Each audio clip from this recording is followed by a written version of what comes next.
Let's keep this Oscar train rolling and rank all 10 best screenplay nominations. Normally I would have done a top 5, but this is the first year where I've actually seen all 5 nominees in each category, and I just thought, why don't I just lump it up and rank them? My number 10 is going to be Barbie. While I think the movie itself is pretty good, funny, and entertaining, I do feel like the screenplay is its weakest part. I'm not saying that it doesn't have nuance or layers, but it is also bogged down by a lot of unnecessary filler, especially the stuff to do with Mattel. Number 9, it's going to be Maestro. I do like how this movie talks about art and music and how you need a really great support system, and that behind every great man, there's an even greater woman. I do feel like this movie, especially in the screenplay, does suffer from the long-windedness of a biopic, but overall it's a really good movie. It's entertaining and well. Number 8, it's The Zone of Interest. This movie is held together by its incredible direction and sound design. I don't think the writing is its strong suit, but while there isn't any flashy dialogue in this movie, the sheer screenplay of just having a mundane life just progress as some travesties are happening in the background and these people just not being affected, and it's just every day for them. It's just truly disgusting. And this actually happened, and there were people like this who were completely unfazed while human lives were being slaughtered like cattle, just in their own backyard. Number 7, Anatomy of Fall. I think this movie is really well written, especially the mystery aspect of it and the whodunit, if she did or not. The great courtroom scenes. It does take a while to get there, so that's probably where my criticism of this film comes from. But once you're in there, you're absorbed. I wish it had a tighter ending. It's very left open-ended, and I think just with a little bit more layer and nuance in its writing, just to tighten it up, would have left me more satisfied. Number 6, May December. This is a movie all about its writing.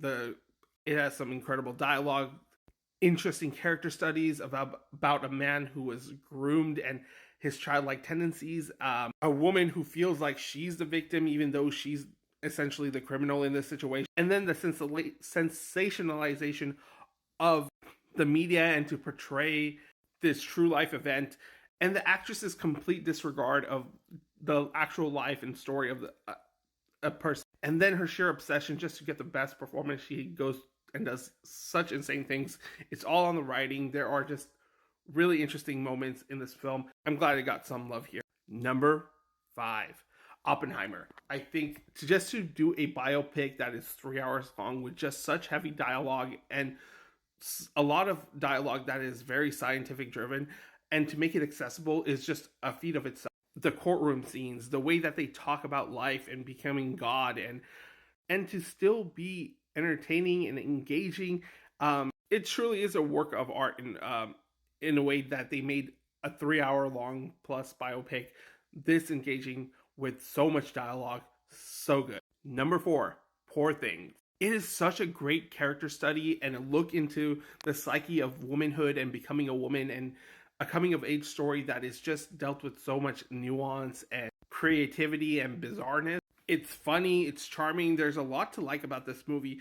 Aside from a few things that kind of took me out of the film from totally engaging it, on a screenplay level, I think this movie delivers a lot, especially how Bella Baxter becomes a woman, goes into womanhood, how it doesn't demonize her exploring her body, aside from like other people, but for herself, it becomes an empowering moment as she learns discovery and that there's more to life than just these little things that happen. And then as she develops and learns that there's more in this world that is happening, and her coming to terms that it's not all this rainbow and sunshine, that there are evils in the world and sometimes you have to fight back. So before I get into the top 3, I do want to say I really wish Are You There God, Margaret was nominated, as well as Blackberry. I think those 2 movies are phenomenal and should have been nominated here. But going into it, number 3 is American Fiction.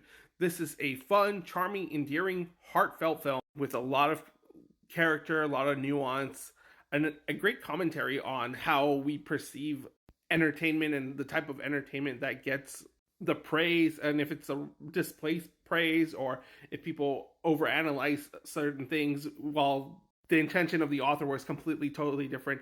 And it's just so well done. It balances the heart, the funniness, all so well.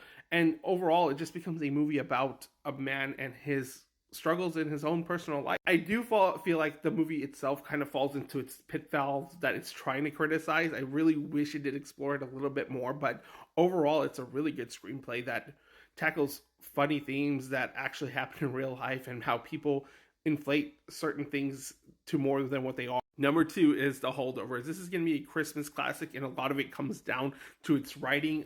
There's just so many great, charming moments, great lines of dialogue, things that are brought up and then circle back to. There's just a sense of sheer enjoyment and bliss in this film, and a lot of it comes through from its writing these layered and nuanced characters that are all suffering in a way and struggling with their own problems, and they just can't move on. But between them and A Christmas Miracle and New Year's, whatever, they find what was missing all along. The number one screenplay of the nominees and overall this past year is Past Lives. This is a truly beautiful, well-written movie. It managed to capture life in such a beautiful way, about missed opportunities, about lost connections, about love, the what ifs, and it just does it so beautifully. I just can't praise this movie enough, and it all ultimately starts with its writing and this beautiful story that was just put to screen by Celine Song, and she deserves the world, and I hope she wins because this screenplay is truly beautiful.